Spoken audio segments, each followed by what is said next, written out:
I think Smokefall asks the question, is life worth living? And if you are living life, are there decisions, if you could go back and redo something, would you redo it? I wept when I read it for the first time, and I feel like this play eloquently encapsulates this small story that becomes so picturesque and grand, and you can't help but get pulled in with them and fall in love. And that's what it felt like. It felt a little like falling in love. Well, the story is a part of its strangeness. Noah is a kind of a poet of the simple and the complex at the same time. What does it explore? I mean, you know, a play that has both the words morphological phenotypes and tickle torture, that's kind of where I live, you know? We got fart jokes and you know, what it means to be alive. This has brought into very stark relief the idea of family and how the smaller things in life can hold the key to some of the most transformative moments. As long as you're willing to really examine what you do in the minutiae of day to day, they can explode into real game-changing ideas. There's a great line that Eric's character Daniel says, "Please remind me of the glory of living." And I think that's wonderful. You know, that's what we're always doing in theater. That's what we're doing in life, is trying to find, why do we love this so much? And it is because there are these little moments that are so simple and yet so beautiful. And we get to explore that every day.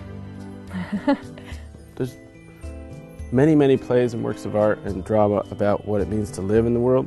And I guess I'm more interested in what it means to exist. It is ultimately about a family. We see different generations and we encounter these questions from different angles and from different generations. It boils down to me to two words, which is love anyway.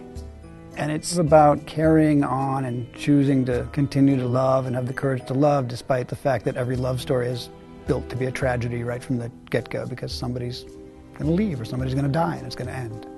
I feel like it takes us from birth all the way up through the sorrows and joys of being alive, and how it's just over. Like that, whether it lasts 100 years or you never make it out of the womb, it seems, it's like match smoke. It's there, so fleeting and brief, yet you can't take your eyes off it. You know, it touches me so much and moves me that something I write on pieces of paper, people engage with their imaginations. And that is something that's an honor I can't even begin to, well, I guess I began to say. I hate when people say it. I just said it. Noah has such an ingenuous enthusiasm that all of us, all the actors, want to do whatever we can to be a part of helping it come to life. It's very rare, one, to work with a living playwright, but a living playwright that is so active and engaged. Well, there's a number of fun parts about being a living playwright. Number one, being alive, but number two, being able to react necessarily to what's happening to the people, and also to Annie's choreography.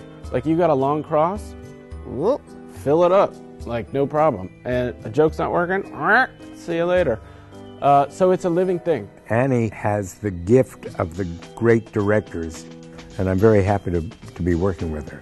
She can see the finest little detail and say, you know what, it really does make a difference. One of the reasons she and Noah work so well together is they're always leaning in, they're always watching and listening. I think theater, live theater, is an exercise in having to be present, and it will only exist in the memory. I find that worth doing it all.